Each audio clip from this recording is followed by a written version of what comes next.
안녕하세요. 노원문화원 풍경이 있는 수필교실 수필 지도 강사 이미서입니다. 코로나19로 인해서 영상으로 여러분 만나 뵙게 되었습니다. 과정은 결과를 만들어낸다고 하죠. 코로나19가 끝나게 되면 더 풍요롭고 아름다운 세상이 우리를 맞이하지 않을까 생각해 봅니다. 오늘 강의는 수필에 관해서 알아보는 시간과 어떻게 하면 수필을 잘 쓸 수 있는지에 대해서 함께 여러분들과 방법을 모색해 보도록 하겠습니다. 글쓰기는 곧 나를 표현하는 방법이라고 합니다. 어떤 사람은 말로 표현하기도 하고요. 어떤 사람은 글로 표현을 합니다. 글은 말과 달라서 아무렇게나 써서는 상대방을 설득하기가 어렵습니다. 그래서 많은 훈련이 필요한 것이죠. 저는 글쓰기를 김치찌개론에 비유하곤 합니다. 초보 주부는 좋은 레시피를 가지고도 맛있는 김치찌개를 끓여내기가 어려운 반면 베테랑 주부는 굳이 간을 보지 않아도 맛있는 김치찌개를 끓여낼 수 있습니다. 이와 같이 경험과 숙련에 의해서 좋은 글을 쓸 수 있다고 생각합니다. 그럼 수필의 어원을 알아보도록 하겠습니다. 수필의 어원은 12세기 남송 때 홍매라는 사람이 용제수필이라는 책을 발매하면서 처음으로 사람들에게 알려졌습니다. 수필은 물 흘러가는 대로 생각하지 않고 의도하지 않은 대로 붓 흘러가는 대로 쓰는 글이라고 하죠. 그러나 그렇게 단순히 아무 격식 없이 글을 쓴다면 그것은 그냥 신변잡기에 지나지 않습니다. 좋은 글을 위해서는 일정한 형식과 격식을 갖추었을 때 좋은 글로 문학 작품으로 만들어지는 것입니다.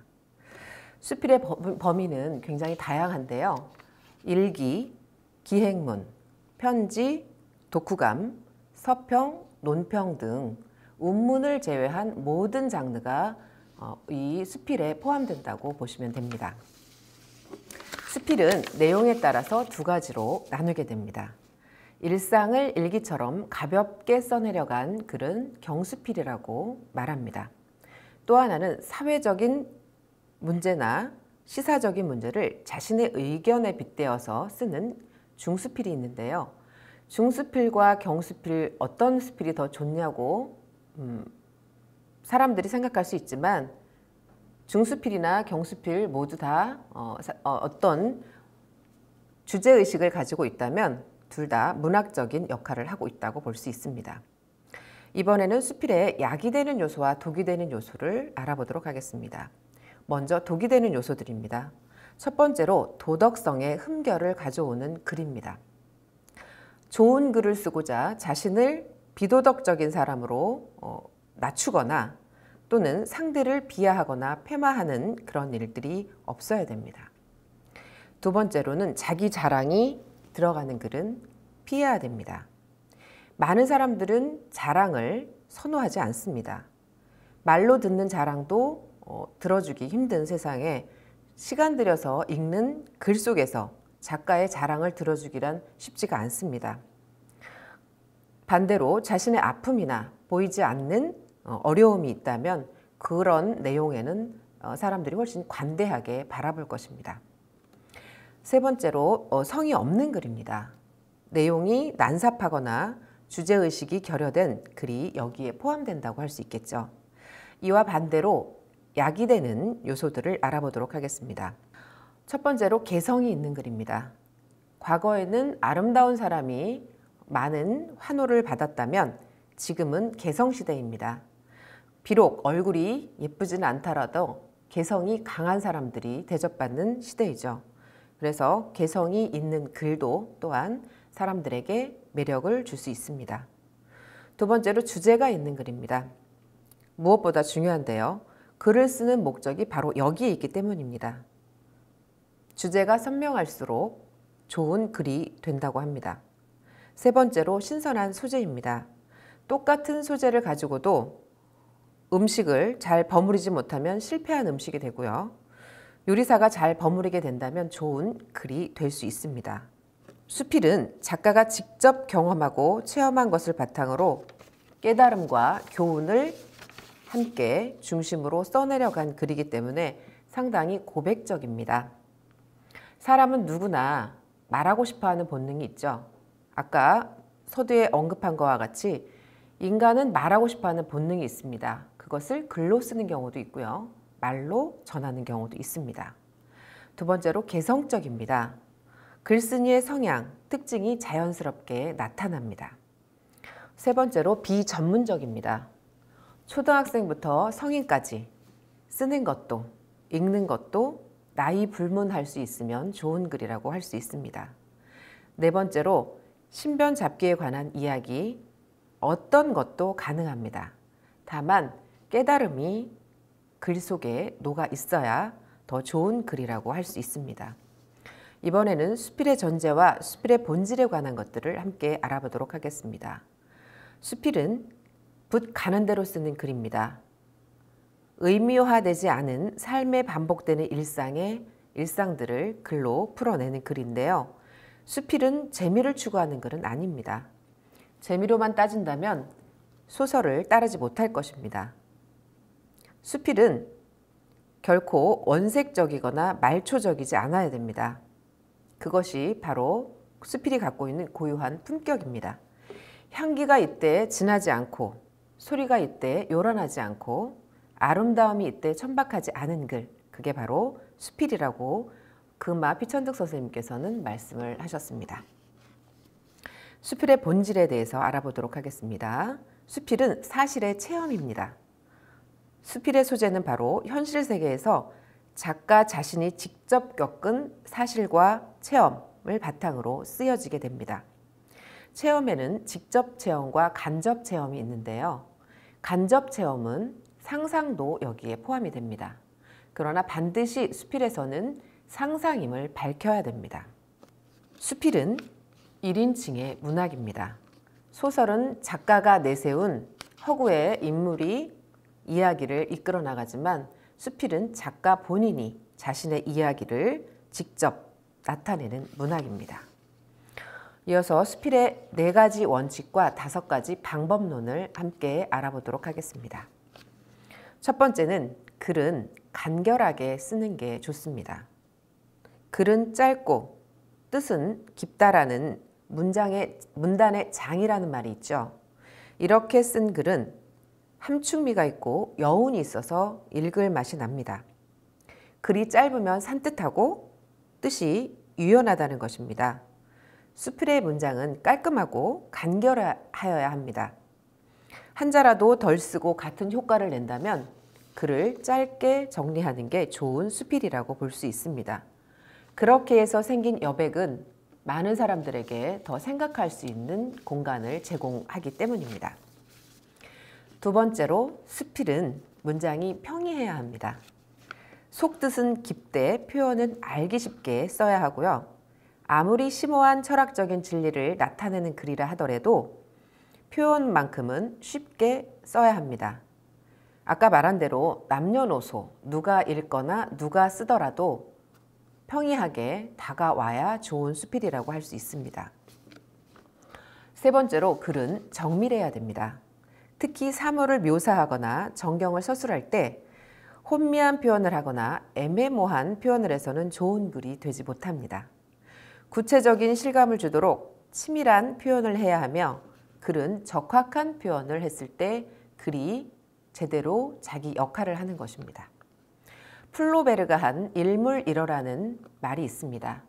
한 문장에 표현할 수 있는 단어는 정확하게 한 단어밖에 없다고 말했습니다.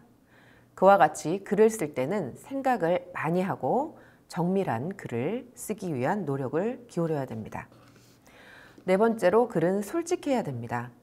글에서는 수식이나 과장, 변명이 필요하지 않습니다. 거짓으로 자신의 격을 높이려 들거나 자기의 지식을 과시하려는 표현 등은 문장의 품위만을 떨어뜨리는 게 아니라 작가의 품위까지도 함께 떨어뜨릴 수 있습니다. 윤호영 선생님은 글은 참된 것에서 피어나고 거짓된 데서 시든다는 말을 하셨습니다. 마지막으로 좋은 수필을 쓰는 5가지 방법을 함께 알아보도록 하겠습니다. 송나라의 시인 구양수가 말한 삼다가 가장 글을 쓰는 기본이 되는 것. 많이 읽고, 많이 생각하고, 많이 써보라고 했거든요. 그 방법론적인 것들을 함께 알아보도록 하겠습니다. 좋은 수필을 쓰기 위해서 첫 번째로 주변 일상에 눈을 돌려보시기 바랍니다. 흔히 수필은 누구나 쓸 수 있는 생활인의 문학이라고 하죠. 그러므로 처음부터 거창한 주제를 잡거나 자신이 소화하기 힘든 소재를 붙들고 씨름하기보다는 일상에서 겪은 자잘한 생활 체험을 써보는 것이 중요합니다. 예컨대 처음부터 삶이 어떠느니, 자연이 어떠느니 하는 거창한 주제들을 잡고 고민하는 것보다는 내가 가장 행복한 공간 또는 내가 가장 맛있어하는 음식, 이런 소소한 이야기부터 시작하는 것이 어떨까 생각해 봅니다.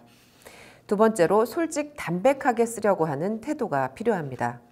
자신의 체험과는 거리가 먼 사실을 꾸미려 할 때 글쓰기는 어려워집니다. 수필은 소설과 달리 허구적인 사건을 다루지 않으므로 자기 자신을 되도록이면 솔직하게 드러낼 때 독자는 매력에 빠지게 됩니다. 일상에서도 어딘가 좀 덥수룩하고 빈 구석이 있어 보이는 사람이 친근감이 드는 것도 같은 맥락이라고 볼 수 있습니다. 수필도 자신의 잘못이나 못난 점을 그대로 드러낼 때 정서적인 공감을 훨씬 더 얻게 된다고 볼 수 있습니다. 부끄러움을 모르는 사람이 좋은 글을 쓸 수 있다라고 생각해도 과언이 아닐 것입니다. 세 번째로 욕심을 버리라는 말을 하고 싶습니다. 글을 처음 쓰는 사람이 쉽게 범하는 잘못 중에 하나가 한 문장이나 한 문단에 너무 많은 내용을 담으려고 하기 때문입니다. 그러다 보면 주제가 흐트러지고 결국에는 무슨 말을 하려고 하는지 좀잡을 수가 없게 됩니다. 한 접시에 2가지 음식을 담지 마라 라고 수필가 손광성 작가는 말하고 있습니다. 한 접시에 한 음식만 담았을 때 가장 아름다운 모습이듯이 수필도 여러 가지 이야기를 담는 것보다는 한 가지 이야기를 담았을 때 가장 선명하게 다가오지 않을까 싶습니다. 네 번째로 낯설게 보자입니다. 사물의 다양한 면을 보기 위해서 노력하라는 말입니다. 풀 한 포기, 돌멩이 하나, 늘 마주치는 것들도 하찮게 보일지는 모르지만 나름대로 쓸모있고 가치가 있습니다. 김원일 작가의 마당 깊은 집이라는 소설에 이런 내용이 등장합니다. 길가에 있는 조약돌도 누름돌로 쓸 수 있다. 그만큼 세상에 있는 모든 것들은 전부 다 효용 가치가 있다고 보시면 됩니다. 그렇다면 나의 입장에서가 아니라 거꾸로 상대나 제3자의 입장에서 이것들을 바라본다면 평소에 깨닫지 못한 것들이 새로운 모습으로 다가올 것입니다. 다섯 번째로 억지로 감동이나 교훈을 주려고 하지 마라 입니다. 모든 글이 마찬가지이겠지만 특히 수필은 억지로 감동이나 교훈을 주려고 하면 역효과가 나기 십상입니다. 문학작품에서 감동이나 교훈은 형상화를 통해 은근히 드러나야 합니다. 기쁠 때 기쁘다는 표현, 슬플 때 슬프다는 표현보다는 작가가 문장 속에서 기쁨과 슬픔을 느낄 수 있도록 쓰는 것이 프로 작가일 것입니다. 또한 더 깊은 울림을 느끼게 될 것입니다. 이상으로 좋은 수필을 쓰기 위한 5가지 방법을 요약해 보았습니다. 하버드생들에게 학창시절에 가장 어려웠던 수업과 가장 본인에게 도움이 된 수업이 무엇이냐는 질문에 아이러니하게도 글쓰기라는 답이 나왔습니다. 자신의 생각을 상대에게 정확하게 전달하기 위해서는 글 쓰는 것이 꼭 필요하며 현대에는 글쓰기가 밥을 먹여주는 시대입니다. 글은 타인에게 영향을 미치기 위해서 쓴다고 합니다. 여러분들 좋은 글 많이 쓰셔서 주변에 있는 분들에게 문양을 널리 펼치시기 바랍니다. 강의 여기에서 마치도록 하겠습니다. 고맙습니다.